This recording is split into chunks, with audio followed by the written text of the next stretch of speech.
Hey guys, what's popping? It's Stephanie Samperu again. So guys, I was in the middle of undoing my hair, and then I usually like to listen to these real stories on Tuko and Lynn Ngugi and everything. So I came across this story, and I am also surprised because my sister was like, do you live under a rock? Because this story has been trending. Bloggers have covered it. There's even a hashtag justice for baby David. So this is the story. My friend killed my son when I was in Saudi Arabia, and no one will help track her down. Now, gosh, guys, this thing is 2 hours long, and I can tell you, I usually don't listen to people for that long, but I am so sad. I mean, gosh, I don't know. I don't know what happens in life, and that's why I believe in karma and all those other things, because mi sioni venye hizi vitu zote zinaweza kuwa zinahapenikia mtu at the same time. I mean, I just don't understand life anymore. Because guys, the things this chick has gone through, she didn't deserve it. So here's the thing. So guys, here's the thing.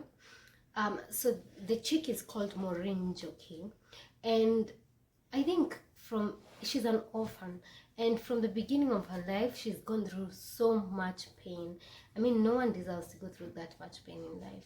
So, by the way, I really cried listening to her, because most often we take things for granted. Like, if you didn't have pizza on a terrific Tuesday, you think that's the worst that could have happened to you. But people go through real issues, and I'm listening to this story. I'm so grateful for my family, because I feel like my family, people are always there for each other, and I'm so blessed to have that kind of a family. So this is the thing that happened. She was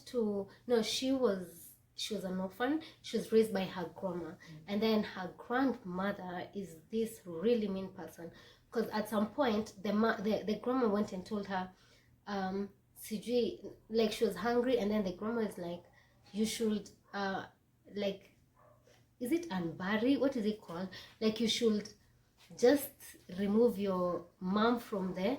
Wait, what is it called? Let me just say it in Kiswahili. Wazikue mama yao, and they eat her for dinner. Telling a kid who lost their mom at 2 weeks, that's so painful. And I feel like the grandmother is a really evil person. Like, me at her, gosh, she just looks like typical stepmother. And I feel sad for the chick, because guy Odem Anaka so young. She looks like she's 21, 22. I don't know how old she is, but she really looks young for someone who went through that.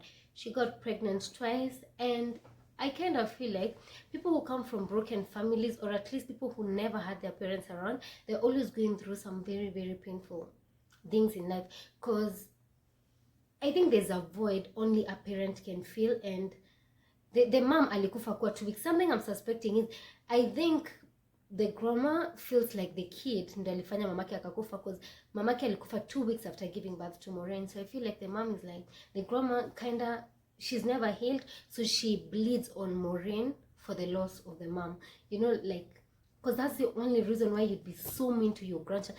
By the way, grandmothers are very kind. I have a grandma.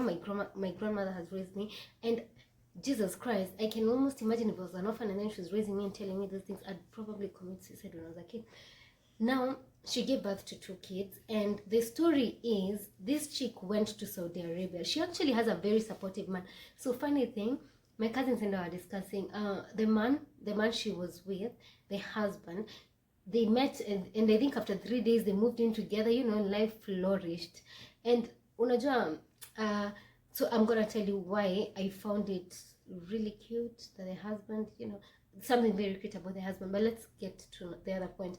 She went to Saudi Arabia, her kid, and when she was there, she took the kids to the grandmother, and they were mistreated. This grandmother was a broker of some sort, and always asking for more from her. And there's something about African families that I really hate.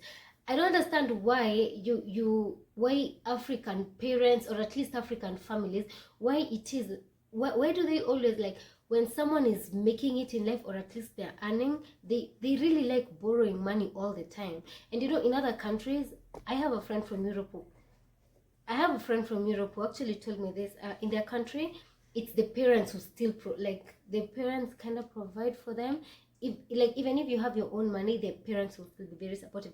But for Africans, actually, let me talk about my country, Kenya. It's very weird. Like mzazi anakudemand pesa, it's like you're paying them for bringing you into this world, or ni kama you're paying back a favor. I find that really disgusting.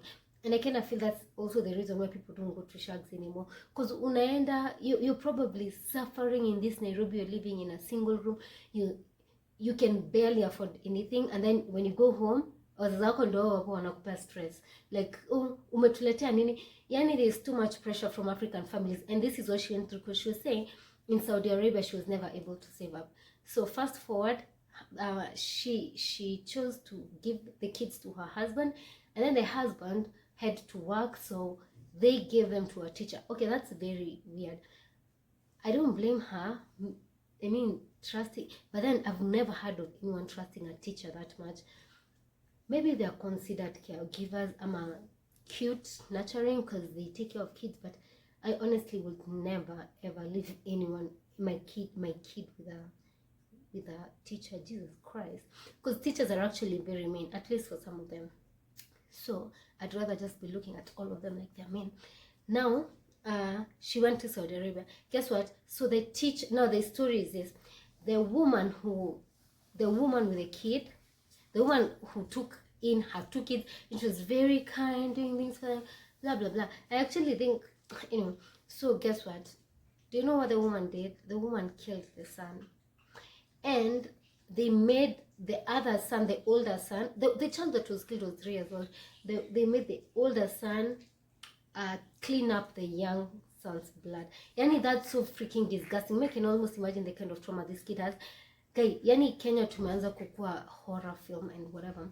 Like we are doing thrillers. Guy, yani mimi, I actually thought this is a script. Because by the way, siezi amini how you can do this. They killed the kid, took her to Mama Lucy Hospital. Shame on Mama Lucy Hospital, because I don't understand how a big hospital like that would easily take. Yani, a country with money, or at least if your relative is working with the police or the mortuary, whatever, yani you can easily get away with anything, because the kid was brutally hurt and taken to the hospital.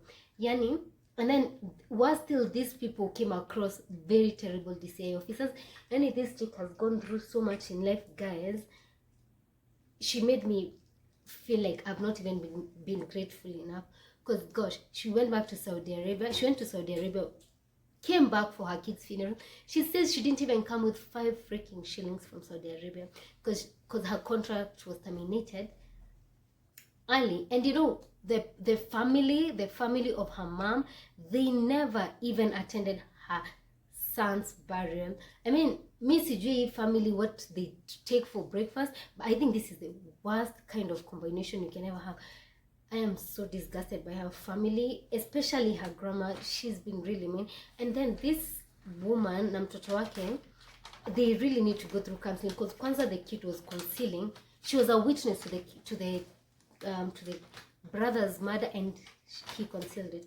Again, I feel very sad. So guys, as in nation imeanza kukua rotten. I just hope she gets justice. I'm gonna leave the link. You guys go support her through the paybill. I'll also support her through the paybill. Let's all help her afford her next meal, and I really hope she never goes back to her grandma. Now, also matter forgive grandmother. I also wouldn't forgive. Ata mimi, I'm just like, yeah, the Bible says forgive to you how many times, but no, some things we have to draw the line. So guys, that's it. I'm really sad. Justice for baby David. Let's go online, send those petitions, let's get justice. And I hope that bitch who did this is arrested, no your boyfriend, okay? Because those are drug addicts who are also murderers, taking kids, drinking kids' blood. That's so disgusting, you guys. I hope they're arrested. She has a silver thing. She just looks like an addict. But guys, I hope this chick gets justice. She's too young to go through this. And if you guys are going through mental health issues, or someone, and if you guys are going through all these kind of things, there's an organization called I Belong to 54. I think I'm gonna link them on their Instagram channel. Reach out to them. It's free of charge. Share with them. They're gonna help you out in your mental health struggle. And I hope this country stops being a nightmare, because I really kind of like my country. And guys, thank you so much to Lynn Ngugi. She's actually a very good journalist. Till next time, bye. Attend and kendele kubomonyo leo.